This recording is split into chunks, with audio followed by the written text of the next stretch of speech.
Hello friends, आज हम बात करेंगे यदि किसी व्यक्ति का ट्राइग्लिसराइड लेवल ज़्यादा हो तो उसे कौन कौन से खाद्य पदार्थों को अवॉइड करना चाहिए या नहीं लेना चाहिए जिससे उसके ट्राइग्लिसराइड लेवल के बढ़ने का अंदेशा रहेगा। ये जानना और समझना काफ़ी लोगों के लिए ज़रूरी है, क्योंकि जब कभी लोगों का ट्राइग्लिसराइड लेवल ज़्यादा आता है तो कई बार हम लोगों को दवाई लेने को मना करते हैं। दवाई मत लीजिए, क्योंकि ऑब्वियसली दवाई लाइफ लॉन्ग चलती है, तो हम बोलते हैं कि डाइट पर मैनेज करिए। पर क्या क्या चीज़ों में ट्राइग्लिसराइड बढ़ने का अंदेशा है, जब ये बात की जाती है तो लोगों को ये कॉन्सेप्ट क्लियर नहीं होता। ज़्यादातर लोग खाली तेल घी को रेस्ट्रिक्ट करते हैं और उससे उनको लगता है कि सब कम हो जाएगा, प्रॉब्लम नहीं आएगी। लेकिन इस बात को भी जानना और समझना ज़रूरी है कि बहुत सारे मिठाई या बहुत सारे कार्बोहाइड्रेट्स को भी बॉडी ट्राइग्लिसराइड में कन्वर्ट कर लेती है, इसलिए ये सारी चीज़ों को भी अवॉइड करना आवश्यक है। नहीं तो आप सिर्फ अगर तेल को रेस्ट्रिक्ट करेंगे तो ट्राइग्लिसराइड में फ़र्क उतना नहीं पड़ेगा। टॉपिक और उन फूड आइटम्स की लिस्ट पर जाने से पहले जो लोग हमारे चैनल पर नए हैं उन्हें रिक्वेस्ट करूँगा कि चैनल को सब्सक्राइब करें, वीडियोस को लाइक और शेयर करें। सबसे पहले, कोई भी खाद्य पदार्थ जिसमें शुगर है, चाहे वो मिठाई है, बेवरेजेस है, सोडा है, कैंडी है, पेस्ट्रीज है, शुगर कंटेनिंग कोई भी डिश है, इसको ज़्यादातर अवॉइड करिए। इससे आपका ट्राइग्लिसराइड लेवल काफ़ी हद तक बढ़ सकता है। बहुत ज़्यादा शुगर जो भी बॉडी में जाता है उसको बॉडी ट्राइग्लिसराइड में कन्वर्ट करके फैट के फॉर्म में सेव करती है।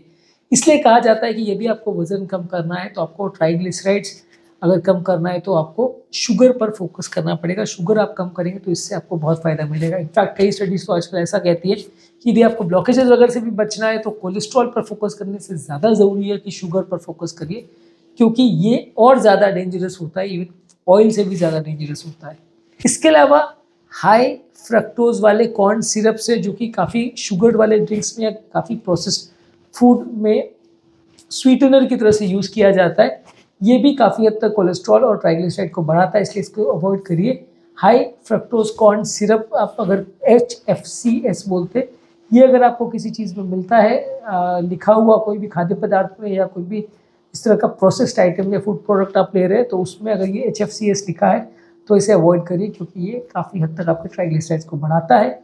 इसके अलावा रिफाइंड ग्रेन्स जैसे कि वाइट ब्रेड, वाइट राइस और कोई भी सीरियल्स जिसमें शुगर डला है, ये सारी चीज़ें आपके ब्लड ट्राइग्लिसराइड लेवल्स को बढ़ाती है, इसको अवॉइड करिए। ट्रांस फैट्स वाली चीज़, खासकर जो हाइड्रोजनेटेड ऑयल्स होते हैं, ये स्ट्रांगली आपके ट्राइग्लिसराइड लेवल्स को बढ़ाती है, कार्डियोवैस्कुलर रिस्क को बढ़ाती है, बॉडी में ऑक्सीडेटिव स्ट्रेस को बढ़ाती है, इसलिए इसको हर हालत में अवॉइड करना चाहिए।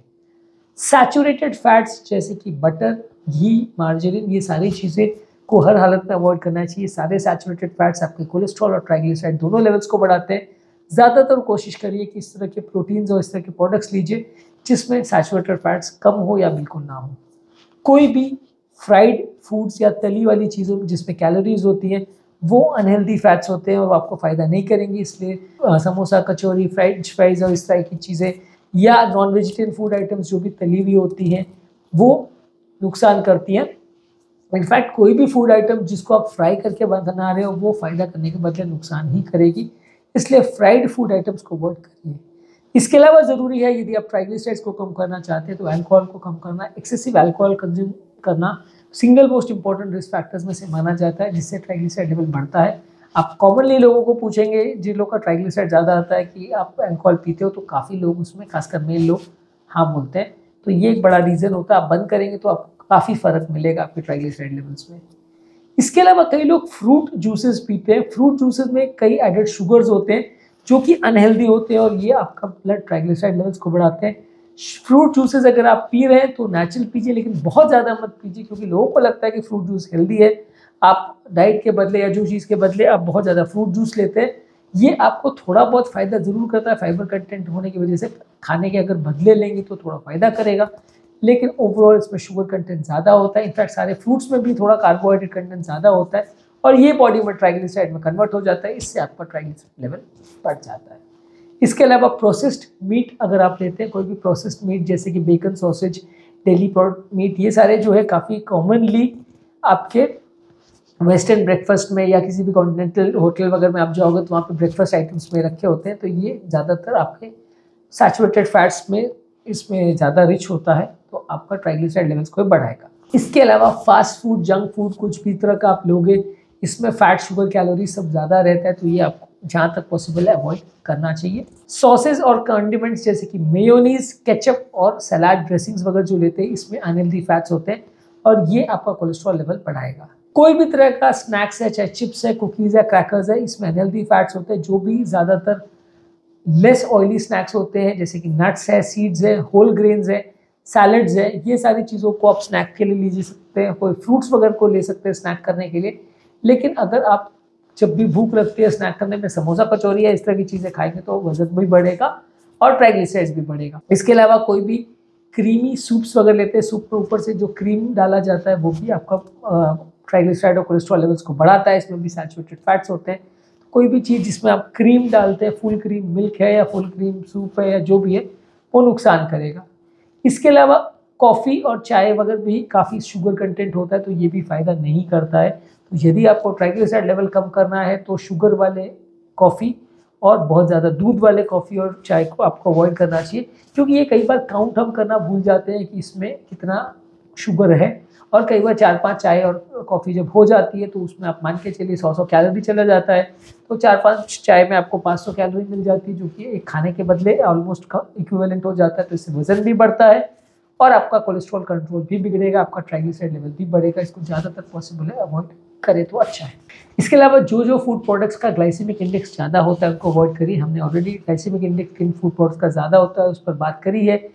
कोई भी स्टार्च वाले फूड आइटम जैसे कि पोटैटोज़ है यानी आलू है, वाइट ब्रेड है, शुगर वाली चीज़ है, इसमें ग्लाइसेमिक इंडेक्स ज़्यादा होता है। इसको खाने से तुरंत आपका शुगर लेवल बढ़ता है। ये ट्राइग्लिसराइड कंट्रोल वाले पेशेंट्स के लिए अच्छा नहीं है। उसके अलावा कोई भी प्रोसेस्ड फूड्स है जो मार्केट में बहुत इजीली अवेलेबल होता है, इसमें बहुत सारा प्रोसेसिंग के दौरान अनहेल्दी फैट, शुगर और सॉल्ट डाला जाता है। ये ओवरऑल अनहेल्दी माना जाता है। इसको जहाँ तक पॉसिबल है अवॉइड करिए। मार्जिन को भी अवॉइड करिए। मार्जिन में भी सैचुरेटेड फैट्स काफ़ी रहता है, इसको अवॉइड करिए। इसके अलावा कोई भी मिठाई को अवॉइड करिए, चाहे वो केक्स है, कुकीज़ है, आइसक्रीम है, कैंडीज़ है, शुगर की कोई भी चीज़ है, इसको अवॉइड करिए। चाहे वो शुगर फ्री में भी आपने बनाया तो वो फ़ायदा आपको कुछ खास नहीं करेगा। जहाँ तक पॉसिबल है, जितना पॉसिबल है इसको कम रखिए या बंद रखें तो आपके लिए हेल्दी है। इसके अलावा वो बेवरेजेस या पेय पदार्थ जिसमें बहुत ज़्यादा कैफीन डला हो वो भी हेल्थ के लिए अच्छा नहीं है। इसमें शुगर कंटेंट और फैट कंटेंट रहता है और ये ओवरऑल आपके स्ट्रेस हार्मोन्स को भी बढ़ाता है। इससे भी आपका ट्राइग्लिसराइड लेवल कॉम्प्रोमाइज़ होता है। हाईली कैफिनेटेड बेवरेजेस जैसे ये बिग बुल, रेड बुल जो आते हैं, जो आप एनर्जी के लिए पीते हैं, वो सारी कैफिनेटेड ड्रिंक्स रहती हैं। और चाय कॉफ़ी भी अगर आप बहुत स्ट्रॉन्ग पीते हैं तो उसमें भी कैफीन कंटेंट होता है, तो ये आपका ट्राइग्लिसराइड लेवल बढ़ाता है। इसके अलावा ब्रेकफास्ट में भी अगर आप शुगरी सीरियल्स और ऐसी चीज़ें लेते हैं जो बच्चों को, जिसमें बहुत ज़्यादा चीनी होता है, वो सारी चीज़ें आपका ट्राइग्लिसराइड लेवल को बढ़ाती हैं। इसके अलावा आलू को अवॉइड करना चाहिए। पोटैटोज़ में स्टार्च कंटेंट ज़्यादा होता है और ये आपके ट्राइग्लिसराइड को कंट्रोल को बिगाड़ता है। कंपैरेटिवली स्वीट पोटैटो यानी शकरकंद थोड़ा बेटर होता है, लेकिन उसमें भी काफ़ी हाई ग्लाइसेमिक इंडेक्स होता है, स्टार्च होता है। तो जहाँ तक पॉसिबल है इसको दोनों को ही आप अवॉइड करेंगे तो अच्छा है। इसके अलावा पीनट बटर लोग अदरवाइज बटर के कंपैरिजन में अच्छा मानते हैं, लेकिन नट बटर भी आपको ट्राइग्लिसराइड लेवल्स को तो बढ़ाता ही है। ये रेगुलर बटर से कम नुकसानदायक है, थोड़ा सा बेटर है, लेकिन ज़्यादा इसको भी लेंगे तो आपको नुकसान ही करेगा। जहाँ तक पॉसिबल है इसको भी मिनिमल लीजिए। रेगुलर बटर के बदले 1 चम्मच वो ले रहे तो उसके बदले पीनट बटर ले लिए तो चलेगा, लेकिन जहाँ तक पॉसिबल है उसको अवॉइड करें तो अच्छा है। इसके अलावा कोई भी तरह का सिरप आप ले रहे हैं तो इसमें शुगर होता है, आपके कोलेस्ट्रॉल और ट्राइग्लिसराइड लेवल को बढ़ाता है। शहद भी आपके लिए अच्छा नहीं है। शहद भी यदि आप ज़्यादा लेते हैं तो भी उसमें जो फ्रक्टोज कंटेंट रहता है, शुगर कंटेंट रहता है, वो आपके ट्राइग्लिसराइड लेवल को बढ़ाएगा। उसको भी अवॉइड करेंगे तो अच्छा है। दही के भी कई आइटम्स में बहुत ज़्यादा शुगर डाला जाता है। शुगर कंटेनिंग दही या लस्सी जो बनाया जाता है ये आपके लिए डेफिनेटली नुकसानदायक है। लस्सी में दही के का जो फ़ायदा आपको मिल रहा था उसके बदले उसमें जितना शुगर डाल दिया जाता है तो वो सिर्फ नुकसान करता है, अच्छा ड्रिंक नहीं है। इसको अवॉइड करेंगे तो अच्छा है।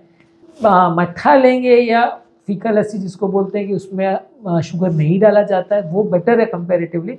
लेकिन लस्सी अगर आप ले रहे हैं या दही में मिठाई डाल के या फ्लेवर्स डाल के ले रहे हैं तो वो फ़ायदा नहीं करेगा, नुकसान करेगा। इसके अलावा कोकोनट या कोकोनट ऑयल, ये दोनों ही नुकसानदायक है। कोकोनट ऑयल में सैचुरेटेड फैट कंटेंट ज़्यादा होता है, उससे आप खाना पकाएंगे या नारियल को आप सादा खाएंगे तो भी वो नुकसानदायक है। इससे आपका ट्राइग्लिसराइड का लेवल काफ़ी बढ़ेगा। ये आपको अवॉइड करना चाहिए इसमें कुकिंग करना, और इसको जितना कम पॉसिबल हो नारियल लेना है। नारियल पानी भी सच बहुत अच्छी चीज़ नहीं है, क्योंकि थोड़ा बहुत उसमें भी इसका कंटेंट रहता है, स्वीट तो एटलीस्ट वो भी रहता है, तो इसलिए आपके लिए बहुत फ़ायदे वाली चीज़ नहीं। हालांकि किस चीज़ में कितना मीठा है उस पर डिपेंड करता है, लेकिन ओवरऑल ये सारी चीज़ें जो भी मीठी रहेंगी वो आपको फ़ायदा नहीं करेंगी, एटलीस्ट ट्राइग्लिसराइड के टर्म्स में आपको नुकसान करेंगी। इसके अलावा बहुत हेवी मील्स नहीं खाना चाहिए। जो लोग एक बार में बहुत ज़्यादा हेवी मील्स खा लेते हैं, बहुत ज़्यादा हेवी खाना खाने की उनको आदत है, तो वो आपका कैलोरी इनटेक का बैलेंस को बिगाड़ देता है और इससे आपका ट्राइग्लिसराइड लेवल बढ़ता है। तो इसको आप ज़्यादातर कोशिश करिए डिवाइडेड मील्स में खाइए। 2 या 3 बार खाने के बदले 3 से 6 बार उसको डिवाइड कर करके आप खाएंगे तो अच्छा है। इसके अलावा लेट नाइट खाना खाने की जिनको आदत है वो उनका ट्राइग्लिसराइड या कोलेस्ट्रॉल लेवल बढ़ता है, उनका वजन भी बढ़ता है। लेट नाइट खाना खाने को अवॉइड करिए। सोने से कम 3-4 घंटे पहले तक आपको खाना नहीं खाना चाहिए। ये आपका वजन कम करने में मदद करेगा और ब्लड कोलेस्ट्रॉल और ट्राइग्लिसराइड लेवल्स को भी कम करने में मदद करेगा। इसके अलावा कुछ केचप्स, स्वीट्स है, सलाद ड्रेसिंग्स है, बारबेक्यू सॉस वगैरह जिसमें आप ऊपर से शुगर भी डाला हुआ होता है, या कोई कॉकटेल्स मॉकटेल्स जो ड्रिंक्स वगैरह आपको मिलती है इसमें भी शुगर रहता है, ये सारी चीज़ें ही आपके लिए अच्छी नहीं है। जहाँ तक पॉसिबल है इनको अवॉइड करें। जितना स्ट्रिक्टली अवॉइड करेंगे उतना आपको कंट्रोल अच्छा मिलेगा और उतना आपको ट्राइग्लिसराइड लेवल्स में फ़ायदा मिलेगा। आज के टॉपिक में हमने बात करी कुछ खाद्य पदार्थों या फूड प्रोडक्ट के बारे में जिनको हाई ट्राइग्लिसराइड वाले पेशेंट्स को अवॉइड करना चाहिए। यदि आप इन चीज़ों को फॉलो करेंगे तो आपको ट्राइग्लिसराइड लेवल को कम करने में मदद मिलेगी। उम्मीद करूँगा कि आज के टॉपिक से आपको कुछ नई बातें जानने को मिली होगी। जो लोग हमारे चैनल पर नए हैं उन्हें रिक्वेस्ट करूँगा कि चैनल को सब्सक्राइब करें, वीडियोज़ को लाइक और शेयर करें।